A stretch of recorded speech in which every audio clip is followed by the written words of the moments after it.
नमस्कार, मी धनश्री देशमुख आणि आपण पाहत आहात प्रेस मराठी। ताज्या घडामोडी आणि बातम्या पाहण्यासाठी प्रेस मराठी या यूट्यूब चॅनलला सबस्क्राइब करा आणि आमच्या फेसबुक पेजला फॉलो करा। लोकांची एकच मागणी आहे की कायमस्वरूपी या सगळ्या पुरावरती तोडगा करा।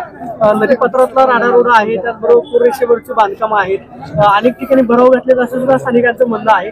नक्की काय परिस्थिती प्रशासनाकडून सांगितली जाते? निश्चितच या सगळ्या गोष्टी पाहिल्यानंतर एक आहे की ही सगळ्यांची इच्छा आहे, मानसिकता आहे।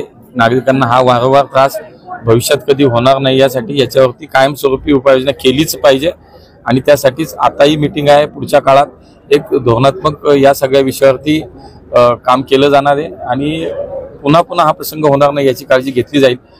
100% काही त्याच्यात अडचणी आहेत, काही तांत्रिक अडचणी आहेत, काही ठिकाणी आपण पाहतो की राडारोडा आहे, काही ठिकाणी भरावट केलेला आहे, नदीचे पात्र अरुंद झालेलं दिसतंय। सगळ्या गोष्टी आहेत आणि मुळात आपण म्हणतो तशी पूररेषा निश्चित करण्याचा एक विषय आहे। सगळ्या गोष्टीचा एकत्रित विचार करून एकदम कायमस्वरूपी या सगळ्या भागामध्ये कधी पाणी पुढच्या काळात येणार नाही यासाठीचं काम करणं आवश्यक आहे, ते आपण करू। आणि कालपासून खूप संतप्त प्रतिक्रिया येते सगळ्यांकडूनच आणि त्यांचं म्हणणं काहीतरी स्वाभाविक आहे आणि प्रशासन याच्यामध्ये मागे स्वाभाविक आहे। लोकांची प्रतिक्रिया, ज्यांना त्रास झाला त्यांना ही स्वाभाविक प्रतिक्रिया आहे, हे होणं याच्यात काही चुकीचं नाही।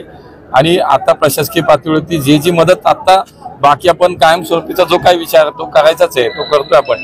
पण आता प्राथमिकता याची आहे की आता लोकांना ताबडतोब या ठिकाणी त्यांचं स्थलांतर जिथे केलं तिथं सुविधा मिळणं, इथली स्वच्छता होणं, इथं औषध फवारणी होणं, इथं आता लाईट आपण नाही, इथं लाईटची सुविधा लवकरात लवकर आपण लाईट चालू करता येईल, पिण्याचं पाणी स्वच्छ या ठिकाणी मिळणं, या गोष्टीला आता प्राधान्य दिलं। त्यामुळे महापालिकेची सगळी यंत्रणा आता याच्यामध्ये काम करते।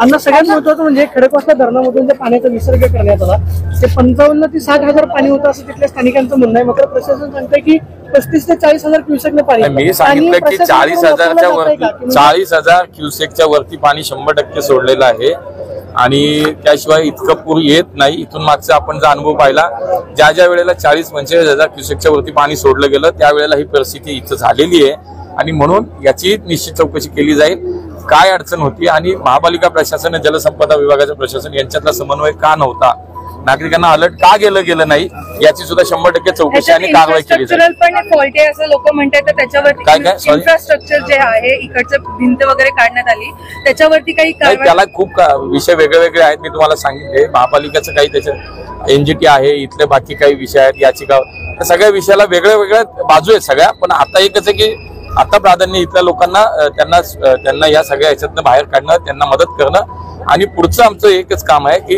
कायमस्वरूपी याच्यावरती उपाययोजना करणं।